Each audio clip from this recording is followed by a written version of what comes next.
cuci tangan. Gimana cara cuci tangan? Izin Ibu. Terus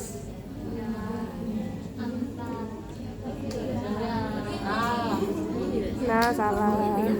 karena sudah lama nggak praktikum tadi ya, kita jangan lupa kunci, jempol. Beberapa ada yang pakai pergelangan. Itu kan akan sangat lincah nanti setelah profesi ya. Jadi kakak-kakak ujian kemarin tanggal 8, 9, 10 cuma Sabtu Minggu.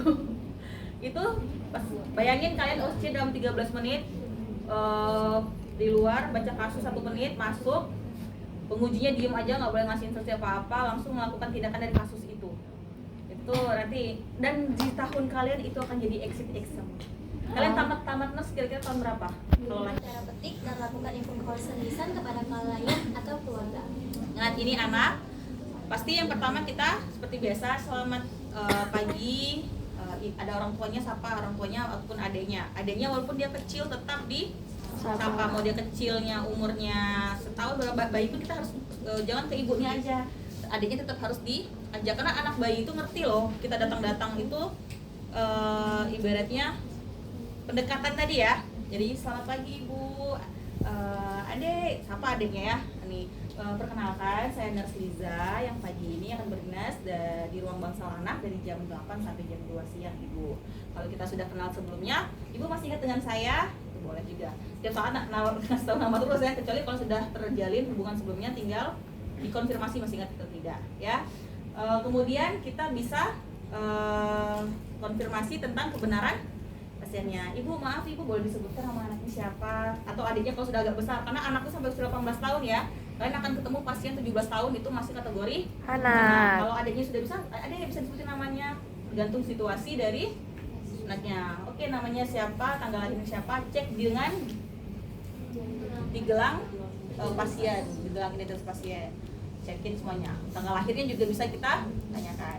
Setelah itu kita bisa tanya dulu kabar. Bagaimana kabarnya ibu, adik, gimana perasaannya pagi ini? Karena tadi niat kita kan mau bersihin luka ya. Seperti saya bilang, jangan-jangan tadi keluhannya ada keluhan lain yang ternyata jauh lebih urgent. Ternyata iya nih, tiba-tiba dia sesak nafas baru 10 menit yang lalu. Mungkin sebelum kita bersihin luka, kita harus, loh kok ada sesak nafas, tadi overrun, tidak ada sesak nafas. Mungkin kita bisa fokuskan dulu ke sesak nafasnya, kita kaji dulu sesak nafasnya seperti apa rasanya segala macam. Yang rasanya tuh, oh ternyata sesak nafasnya mungkin karena cuman posisi, oh coba diperbaiki dulu, biasanya semipolar akan lebih nyaman, bisa kita benarkan. Tapi dia ternyata masih sesak, bisa kita follow up ke tim kesehatan lainnya, apakah perlu dikasih oksigen dan lain. Kalau jauhnya Samobela kayak kemarin lukonya Nina masih bisa kayak gitu ya, kalau orang Palembangnya lukonya ini sama bahasa sih. Kalau saran saya sebaiknya gunakan bahasa yang biasa digunakan oleh pasien. Kita ngomong bahasa Indonesia dia, wah cak mano lah dia, kan lebih enak kita pakai bahasa kita nggak bisa pakai. Kalau misalnya pakai bahasa Inggris gimana bu? Kalau kalian bisa bahasa Inggris silakan pakai bahasa Inggris. Kalau tidak, biasanya di rumah sakit yang memang di kota-kota yang cukup kayak di Bali, Jogja atau apa itu memang ada translator khususnya. Yang memang ada bahasa Belanda, cak mano nih ya. Ada translatornya yang akan membantu ya. Nah kemudian oke, tanyakan keluhan selanjutnya. Itu yang maksudnya Menjaga privasi. Oke, sebelum menjaga privasi kita jelas, berarti nggak ada di situ episode penjelasan ini ya, tujuan segala macam ada. Oke, mungkin bisa dicatat dan diingat ya. Pasti SOP-nya di salam terapeutik itu komplit. Kita jelaskan tujuannya, dan setelah menjelaskan apa keluhannya, sampaikan baik ibu sesuai dengan keluhan ibu dan juga memang perencanaan kami dari tim kesehatan bahwa pagi ini saya akan melakukan pembersihan luka terhadap luka anak ibu, kayak gitu ya. Kemudian jangan lupa kita jelaskan tujuannya biar lukanya itu cepat sembuh serta tidak terjadi infeksi. Setelah tujuan jangan lupa prosedur. Yang saya lakukan nanti adalah membuka dulu balutan yang lama, terus nanti saya lihat lagi bu lukanya apakah masih ada keluar nanah atau tidak, apakah ada keluar darah atau tidak, setelah bagaimana apakah ada infeksi atau tidak bu. Jangan lupa kasih durasi waktunya sekitar 10 menit. Baru tanya kesedia. Bagaimana ibu, adek, apakah bersedia? Setelah dia bersedia, jadi itu harus paket komplit itu ya. Perkenalan kita, kemudian konfirmasi identitas pasien, terus tuh kita jelaskan tujuan tindakan kita, jelaskan prosedur, kontrak waktu, dan juga kesediaan sudah ya? Kontrak waktu terakhir kesediaan ya, satu set ya. Jadi saya nggak tahu nih nanti apakah ada opsi atau tidak ya, saya tunggu instruksi dari koordinator dulu. Tapi kalau saya kan cuman ini ya untuk sekilas ya, nanti kita lihat apakah ada opsi atau tidak. Kalau tidak nanti kita lihat seperti apa nanti evaluasinya seperti apa ya. Oke, lanjut. Selanjutnya atur posisi yang nyaman bagi klien. Atur privacy tadi belum ya? Privacy ya, jadi kita bisa bantu. Karena kita nggak tahu kalau lukanya, maaf, misalnya dibokong, itu kan kita akan buka-buka celana. Apalagi kalau walaupun anak-anak ya, ada apa-apa, aku masih kecil juga, bu, ada apa-apa. Padahal orang tua udah payah-payah ngajarin. Kenapa? Lucu luka ada dibokong ya? Oh, buka bokong, kamu nih, saya tuh sensitif loh kali. Ya karena ini pengalaman, memang pernah pasiennya tuh dengan anak ya, dia SMA dengan GBS, Guillain-Barré syndrome, pernah dengar? Nah baca lah, sudah dicari Guillain-Barré syndrome ya, GBS atau SGB, sindrom Guillain-Barré itu tiba-tiba datang, pasiennya itu sehat tapi tiba-tiba dia tidak bisa bergerak gitu, tidurnya lama, nggak dimika-miki, akhirnya maaf, bokong kiri, bokong kanan ini bolong. Beneran bolong itu dalam arti kayak mangkok, kayak seluas ini, dan itu mencong. Searching dong. Kebayang ya? Itu kiri kanan. Coba. DBS. Sudah besar, udah SMA kelas berapa, laki-laki. Saya perawat perempuan waktu itu. Walaupun konteksnya adik lah ya gitu kan. Kira-kira anak tuh, gak usah 17 tahun, anak 10 tahun aja udah ngerti kan mau dibuka bagian itu pasti. Nah tapi si ini bukan celana sih, dia memang pakai kayak sarung ya, sehingga kita cukup buka bagian yang luka saja. Tapi kayak gitu diliatin pasien sebelah, malu dah? Jadi tetap harus tuh. Yang kecil pun jangan gara-gara itu aja, kan sudah besar. Yang kecil pun anak kelas umur 3 atau 4 tahun kan sudah orang tuanya udah payah-payah ngajarin mana yang boleh disentuh, mana yang boleh dilihat. Kita seenak-enaknya buka-buka, emaknya di rumah payah-payah, ketika ada tamu ganti pampers tuh nutupin, ditutup. Ini enak-enak turunin celana anaknya, itu harus diperhatikan ya, privacy ya. Oke. Atur posisi yang nyaman. Oke, posisinya pasti sesuaikan dengan letak Pasien. lukanya. Kita tanya sama adek, misalnya lukanya di tempat yang membuat dia harus berubah posisi. Pastikan lagi tolong, kalau mau merubah posisi pasien, baik itu anak-anak maupun dewasa, pastikan dia tidak ada kontraindikasi untuk dirubah-rubah ya. Kalian ada luka, ternyata pasiennya dengan cedera sumsum tulang belakang ini, yang dia harus dimobilisasi di bagian kepala, artinya nggak boleh dirubah-rubah. Kalian dengan enaknya langsung bahaya banget itu ya. Jadi harus perhatikan, makanya sebelum ke pasien, kalau kalian sakit nanti baca dulu rekam medik pasien. Ini pengalaman juga nih, kakak profesinya ini, ada pasien ternyata dengan saya lupa penyakitnya apa, tapi gejalanya itu dia hipertensinya parah, anak kecil 7 tahun 200 tensinya. Jadi dia itu ternyata tidak boleh berpindah kemanapun selain di kasur. Berarti apa? Mau BAB mau BAK harus di kasur, dengan konteks dia memang tidak terpasang kateter. Nah itu tuh orang tuanya juga nggak diedukasi segala macam ya. Standarnya orang kalau BAB BAK kan infus di matiin, terus berjalan rumah sakit, orang tuanya nggak ngerti. Mahasiswa kita tidak mendapatkan edukasi itu karena kakak perawatnya itu juga tidak ada kolaborasi tadi dengan DPJP-nya ya, dokter penanggung jawab yang spesialisnya. Akhirnya anak itu BAB lah ke kamar mandi, setelah itu tensinya jadi tinggi, bahaya banget kan ya. Makanya tadi penting apa? Komunikasi ya. Komunikasi itu juga penting sekali. Nah, jadi balik lagi ke pasien, kita bisa mobilisasi pasiennya. Misalnya kalau di kaki kan mungkin lebih simpel ya, di kaki tidak akan berubah. Oh, di bagian punggung kita bisa kondisikan, bisa di SIM pasiennya ya, di SIM atau SIM kiri kanan, tahu kan ya posisinya? Itu bisa kita ya. Oke, lanjut. Selanjutnya itu siapkan plester untuk fiksasi bila perlu. Oke, ini plester buat fiksasinya bisa kita siapkan dari awal. Kalau misalnya ada asisten dalam arti teman yang mendampingi kita, mungkin kita bisa di akhir sambil minta bantu guntingin gitu ya. Kalau kita ternyata sendirian, lagi banyak banget pasien sehingga sendirian, itu bisa kita siapkan terlebih dahulu. Oke. Terus pasang alas atau perlap. Nah, ini asal plotnya nggak ada. Kenapa perlu alat atau perlak? Karena bisa jadi kita nanti saat membersihkan luka itu Ini udah aku kan. cairan ACL kan, ada risiko mengalir biar spraynya enggak atau lakernya tidak. Kartu yang ini kan? Pakai perlak. Terus, Dekatkan near bengkok atau bengkok. oke, ini bengkoknya harus dideketin ya, jangan lupa kita dekatkanlah semua alat ya. Kalau bisa alat sudah dekat, ketika sudah dipasang perlak, kita lekatkan bengkok sedekatnya sehingga kalau kita sudah selesai ada yang kotor-kotor kita bisa taruh. Nirbekennya dua ya, karena satu adalah nirbeken untuk kayak perban, satu nirbekennya adalah untuk alat-alat yang sudah terkontaminasi untuk dimasukkan ke dalam nirbeken yang berisi cairan untuk Membersihkan disinfektan. Oke, lanjut. Paket steril dibuka dengan benar. Oke.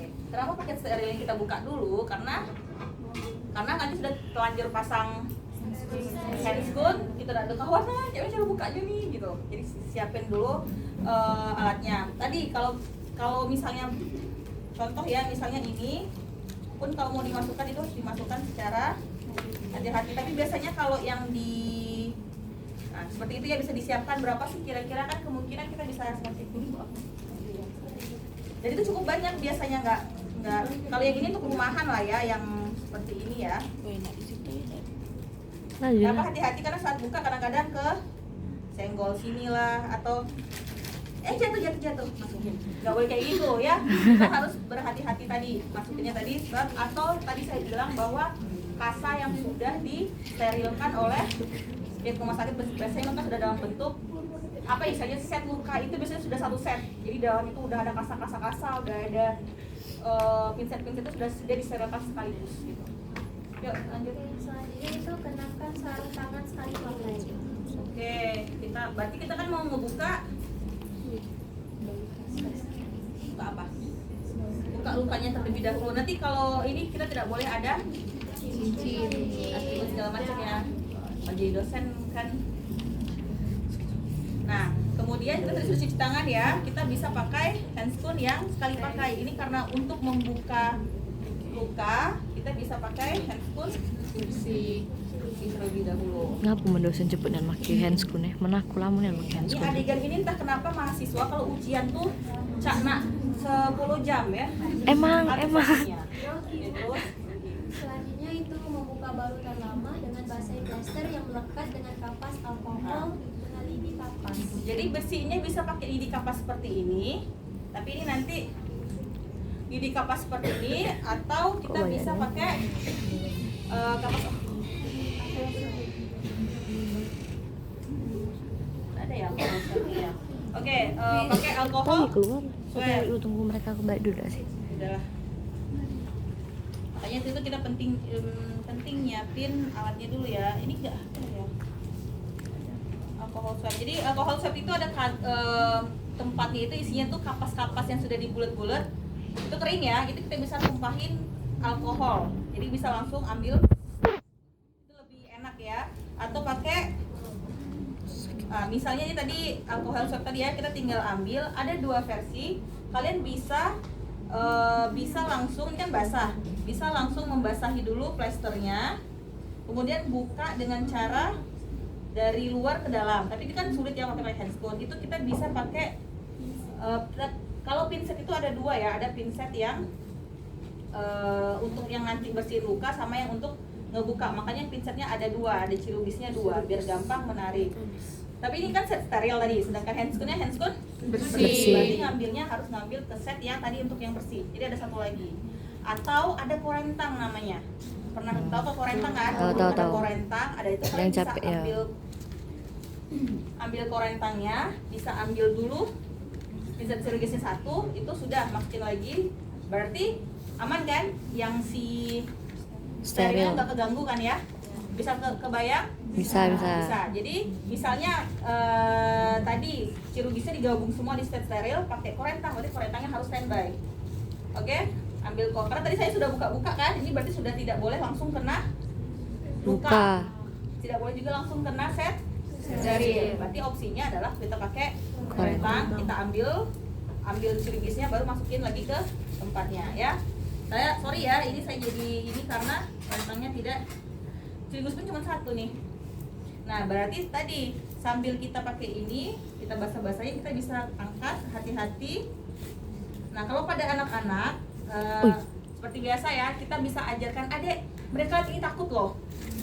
Wah, kalian mau gini? Enggak mau kata dia. Nah kalian bisa nanti pura-pura dulu, ini nggak sakit loh, ini sakit sedikit aja nanti kenanya, kayak dingin-dingin, karena kalau kena besi kan dingin. Jangan bilang tidak sakit ya, karena nanti kita dibilang bohong, kita nggak akan dipercaya lagi. Kita bisa kayak bermain peran, coba sama mamanya coba gini, gimana? Anak-anak kan cuma dikenain dikit, tapi yang dikenain ya, kita kan dia ngerasa, oh iya ya, nggak sakit gitu. So, itu bisa kita lakukan seperti itu. Jangan nggak sabar, hati ini sabarnya, sabar ya kita sama anak-anak. Jadi bisa kita ambil sambil kita ngambil ini, sambil kan alkohol tuh dingin ya. Nah, kayak mana rasanya? Enak enggak? Dingin enggak? Nah, itu tuh tetap harus kita pertahankan komunikasi seperti itu. Ya? Udah taunya adiknya Oke, cuek. ya? Nah, sambil kita bersihkan, angkat, begitu pula yang di bagian atasnya juga dibasahi dengan kapas alkohol, baru ditarik. Nah, sudah selesai, ini langsung dibuang ke siapa namanya? Bengkok yang bahan, sedangkan ini kan juga sudah tidak ini ya. Ini langsung ditaruh di nirbekan yang berisi cairan untuk mendisinfektan alat. Selesai ya, baru kita buka untuk handscoon yang bersih yang pertama. bersih. Nah, lukanya sudah terbuka. Kita jangan lupa untuk menilai dulu lukanya. Kita nilai, oh lukanya ternyata, nah kemarin tidak ada nanah, sekarang kok ada nanah. Kemudian atau misalnya luas lukanya seperti apa, bentuknya, warnanya, kalau ngeluarin pus itu di bagian mana keluar pusnya. Contoh kayak luka operasi, pernah lihat luka operasi ya, panjang, misalnya ibu-ibu habis SC, luka operasinya keluar nanahnya yang di bagian sini gitu. Itu kan ada pasti bagian-bagian tertentu. Nah itu harus itu harus dikaji dan nanti akan didokumentasikan. Nah setelah itu jika perlu kalian, kan lukanya bagian sini ya, kalian bisa dari pinggir-pinggir ini bantu untuk seperti menekan ya. Kalau biar aman kan bisa pakai kasa itu kalian bantu tekan untuk melihat pusnya itu sebanyak apa sih. Kalau ada nanah itu mesti keluar oleh, tapi kalau adiknya masih 6 bulan nggak ngerti lah kayaknya ya.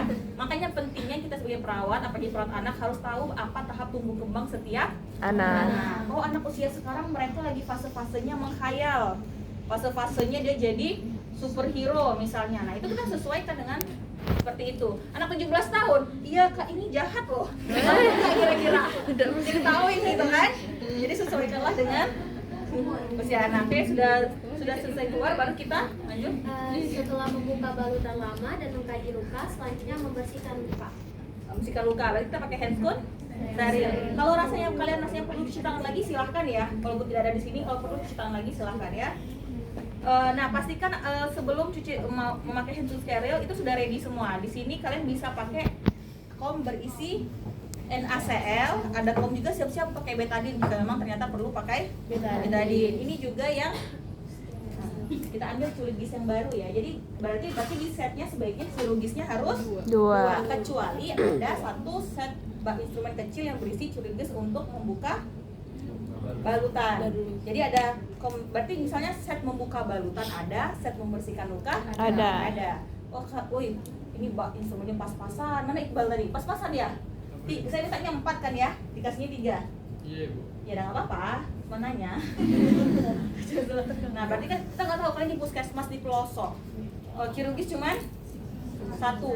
Oh, berarti aku kepaksa buka yang pertama nggak perlu pakai chirurgis. Berarti ngandalin jaring itu ngebukainya. Oh, biar adiknya ada kesakitan, berarti harus alkoholnya cukup banyak biar adiknya nggak kesakitan. Ya, itulah namanya modifikasi ya. Terima kasih ya. Dah, sudah ada kom yang berisi NaCl, ada kom yang berisi betadine. Apa yang kita perlukan? Oh, pasti kasa. Ini kasanya kurang sih feeling saya. Tapi nanti silakan disesuaikan ya. Oke, setelah itu sudah cuci tangan, kita baru pakai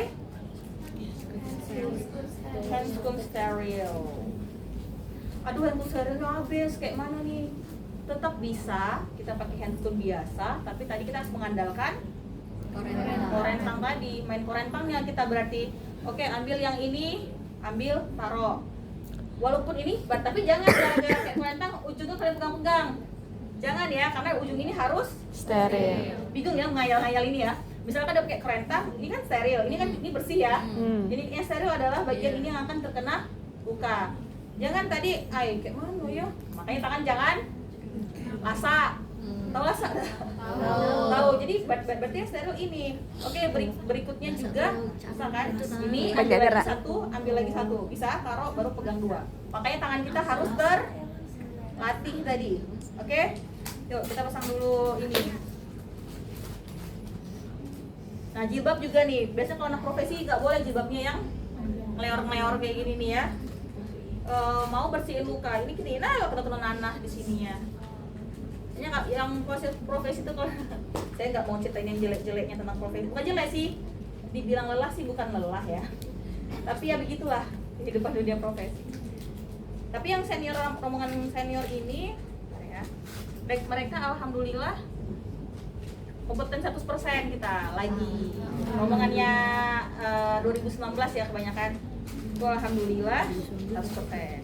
Nanti kalian juga meneruskan ya.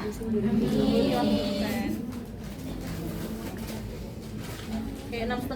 Nah, tangan ibu besar mantapnya.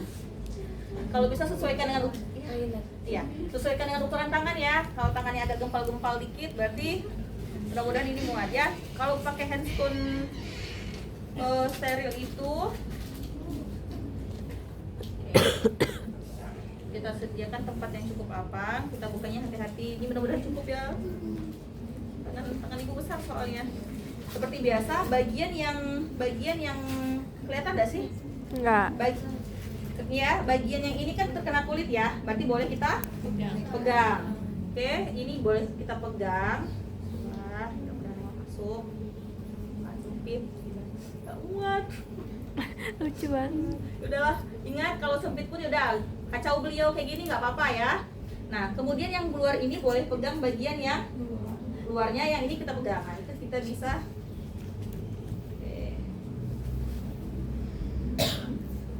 Masih tangan kebesaran, nggak muat ya Allah. Nah, jadi kalau sudah tersangkut pertama tuh jangan panik ya. Yang penting prinsipnya yang bagian sini harus bagian yang nggak boleh terkena kulit itu. Nah, kan acak adul ya udah biarin, nanti baru kita beresin. Nah, Mas itu sering panik, lagi ngerapiin itu dia malah kok kurang jarinya 1, 2, 3, 4, 5. Oke. Ini ya, ini pun juga harus hati-hati ya, yang boleh pegang kan bagian ini ya. Oke. Ya, sudah jadi. Otaknya. Oke, lanjut. Kita bersihkan buka. Ini kan steril sekarang, berarti saya boleh langsung pegang. Ingat pegangnya juga langsung mantap ya, ngambil alat, jangan kayak. Oke, kita bisa pakai. Boleh lanjutin? Ada spesifikasi. Untuk membersihkan luka yaitu larutan NaCl atau normal salin dituang ke komposter 1. Ya, tadi sudah kita siapin ya, NaCl dan ininya terus. Selanjutnya ambil pinset, tangan kanan memegang pinset chirurgis, tangan kiri memegang pinset anatomis. Oke, kita ambil chirurgis serta dua ya. Sudah kita ambil, lanjut. Selanjutnya yaitu membuat kasa lembab secukupnya untuk membersihkan luka dengan cara memasukkan kapas atau kasa ke dalam foam berisi NaCl 0,9% dan memerasnya dengan menggunakan pinset. Oke, ini kita misalnya ini NaCl-nya tadi ya. Kemudian kita lakukan diperas itu sepertinya kayak meras. Nah, untuk settingan itu beda-beda tergantung seni dari masing-masing perawat. Ada yang memang rapi, yang aku pokoknya mau bikinnya itu dalam bentuk bentuknya tuh kayak apa? Kenapa? Bentuknya itu bulat kayak gini. Ada yang maunya tuh bentuknya tuh kayak bentuknya itu hanya sebatas seperti kayak gini ya. Itu masing-masing. Kamu videoin siapa Mas? Ya, ini sudah basah kan? Nah, saat membersihkan itu kita harus bersihkannya secara mantap, satu usapan ya, nggak boleh set ya. Bersihkannya dari yang tidak terkontaminasi ke terkontaminasi. Berarti kalau ada pus di sana jangan dari arah, misalnya yang di ujung sini ada pus ya, jangan dari pus malah yang kebersih, tetapi dari yang bersih ke arah pus. Karena kalau dari ada pusnya kita tadi bisa kena nanah kan yang bersihnya. Misalnya pusnya di barah atas, berarti kita ngebersihinnya adalah ke atas. Oh, lukanya bukan garis Bu, bulat. Kita bisa seperti mendisinfektan mau nutik ya. Oh, lukanya di bagian tengah, berarti kita dari luar pinggir ke tengah angkat. 1 usapan, oke? Buang ke sini, kemudian berkali-kali sesuai kebutuhan dari luka. Sekali bersihin loh, kok masih ada pusnya belum hilang ya, berarti ambil lagi. Oh, kok darahnya belum hilang ya, kita ambil lagi. Paham sampai sini? Nah, seperti itu seterusnya. Oke, ini kan sudah selesai, kita bisa taruh di larutan yang ada cairan disinfektan, biasanya klorin ya. Bawah? Lanjut. Ya. Enggak tahu ya. Bentar. Selanjutnya yaitu menutup luka. Bila sudah bersih, luka dikeringkan dengan kasa steril kering dan dilanjutkan diberi topikal terapi bila diperlukan atau sesuai indikasi. Nah, balik lagi ini kan tadi steril ya. Steril. Jadi sebenarnya kalau ini steril sebenarnya iya. Tangan kalian boleh kan ke sini? Boleh ya. Jadi kalian boleh tadi yang membersihkan tadi kalau kurang rutin lagi kayak mana bersihin luka itu boleh, tapi ini harus pasti steril.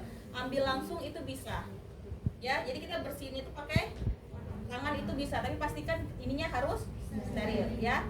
Jadi tadi karena masalah dikeringkan tidak dikeringkan itu sekali lagi itu tergantung jenis lukanya. Ketika kalian tadi pakai kasa ternyata ngerasnya kurang keras sehingga lukanya basahnya, itu kita perlu keringkan. Tapi kalau tadi perasnya sudah cukup kering, sudah ininya sensasinya kering, itu tidak perlu dikeringkan lagi. Jadi sekali lagi itu semua tergantung dari pengamatan kalian saat melakukan pembersihan luka ya. Oke, sudah lanjut. Kalau misalnya dianya belum kering, bisa kita keringkan lagi. Tapi jangan ditaruh langsung si curigisnya tadi ya. Selanjutnya itu kompres dengan kasa lengkap bila kondisi luka basah dan langsung tutup dengan kasa kering. Kemudian pasang bantalan kasa yang lebih tebal dan luka diberi plester secukupnya atau dibalut dengan pembalut dengan balutan yang tidak terlalu ketat. Oke, ini prinsipnya seperti yang saya jelaskan di awal. Kalau dia ternyata bolong yang kayak tadi, basah bernanah, alangkah baiknya kita kasih kasa, kita tumpuk gitu. Emang kayak ditambal, ya kebayang kayak tambal ya. Misalnya lukanya berbentuk ini, ditaruh kasanya kita tutupin.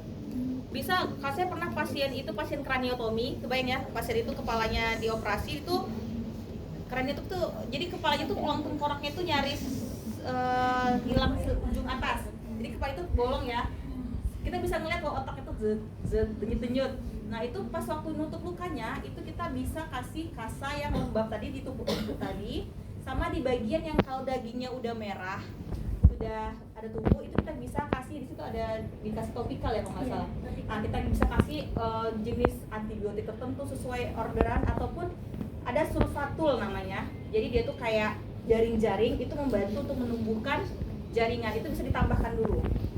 Ya, tapi itu kan kita yang sederhana ya, nggak seperti itu. Nanti kalian akan belajar. Di KMB sudah masuk belum? Dah. Mungkin pertemuan luka ada ya di situ Ada. yang lebih ribetnya ya. Nah itu sesuai seperti itu. Karena ini sederhana kita bisa kondisinya kalau dia sebenarnya sudah kering nggak perlu ditutup lagi sebenarnya. Biarlah dia tetap beregenerasi kulitnya. Tapi kalau misalnya kondisinya masih ada jaringan epidermisnya udah masih kebuka, itu bisa kita tutup. Kalau sekarang malah nggak boleh terlalu tebal-tebal. Karena takutnya oksigen tidak bisa masuk ke dalam luka sehingga tidak pertumbuhan jaringan jadi terhambat ya. Dan kalau sudah ini, kalau kalian punya asisten silahkan di plester, Iya, tolong. Kalau kalian nggak punya ya terpaksa harus di buka dulu karena plester susah kan pakai ini. Mbak Vera. Kita sudah sayangnya kita taruh, baru kita pasang plester. Langsung aja. Kalau biasanya pasien-pasien tertentu tuh ada yang katanya tuh saking ahli itu bisa sambil goyakin kayak gini ya. Udah ada. Gak apa-apa. Iya Bu. Iya silakan. Saya ibu nih. Oke. Nah, kalau penggunaan plester pada anak-anak, sebenarnya plester tuh kalau bisa seminimal mungkin ya, tapi jangan sampai resiko dia Buka. Kenapa? Karena plester sendiri kalau sudah kena kulit, kalau plester yang model kayak gini, itu rasanya Sakit. pedih pas di ini. Ada sih memang plester-plester tertentu yang sekarang itu lebih ramah terhadap kulit ya. Jadi dia ketika dibuka itu bahkan tidak perlu dibantu dengan alkohol, itu bisa terbuka. Tapi dalam arti bukan dia gampang terbuka ya, tapi kita harus menyengaja, tapi itu lebih enak ngebukanya karena kan Bening yang itu nggak sih? agak semi plastik gitu loh dianya. Iya. Tapi yang kayak itu rentannya kalau berkeringat Kena air jadi terbuka. lebih gampang terbuka. Jadi masing-masing ada Plus minus. kelemahannya juga ya. Oke, sudah selesai itu baru kita lanjutin. Selanjutnya itu alat-alat dibereskan, lepaskan sarung tangan, serta bantu klien untuk berada dalam posisi yang nyaman. Terakhir, buang seluruh perlengkapan dan cuci tangan. Nah, sama aja kan kayak pertemuan biasa, tapi saya bilang tadi PR-nya adalah komunikasi kita dengan Anak. apalagi anak-anak usia misalnya usia masih 4-5 tahunan yang banyak tanya ya. Serius, kakak itu kenapa gitu, aduh sakit. Yang kayak gitu yang bisa ngacaukan konsentrasi kadang-kadangnya. Nah, kita tetap harus iya deh, ini kita bersihin biar nanti Diem nggak? lukanya tidak Diem nggak? masuk. Jelek Kalau kan? masuk nanti lukanya bisa tambah basah. Nah, yang kayak gitu kan sebenarnya passion ya, kemampuan masing-masing kita. Gak semua orang bisa musik, senior. Mungkin ada yang gak suka sama anak, mungkin iya video lah, ada gitu. Ya ada yang saya nggak tahu, mungkin di hati kalian sendiri ada nggak sih yang kayak sama anak-anak tuh males gitu? Tergantung anaknya. Tergantung anaknya. Iya. Nah, kalau yang tergantung berarti kan ada yang suka dengan, ada yang nggak suka sama sekali mungkin ya, kayak males mau kayak aduh mungkin ada ya. Nah tapi ya berarti mungkin kalau kalian milih jadi perawat minimal di stase yang anak, nanti masuk profesi anak ya tahan-tahan lah dulu ya. Tapi kalau ada niat menyambung kuliah berarti janganlah ambil peminatannya anak yang sukanya yang sakset saya bu. Oh yaudah bagusnya di gawat darurat itu kan seperti apa, tanyain gimana rasanya sambil bersihin luka. Aduh kak sakit kak, waktu kakak ini waktu ngelap tuh sakit. Iya namanya juga luka ya, jangan bilang tidak sakit kok, perasaan kamu aja itu nggak boleh ya, tetap disampaikan kalau itu sebenarnya adalah sakit. Kalau emang tidak bisa, misalnya di awal tadi kalau sakitnya tidak bisa terkontrol, bisa kita ajarkan relaksasi. Anak-anak mungkin relaksasinya lebih ke bermain bersama bonekanya atau mainan apa yang suka, mobil-mobilannya, bisa dia pegang mobilannya ya. Oke, terakhir jangan lupa dokumentasiin, tadi sudah disampaikan, kemudian terminasi. Oke, sampai sini bisa dipahami? Oke. Tapi kalau Jam berapa sekarang? mulut nggak sih? Ini nanggung-nanggung ya.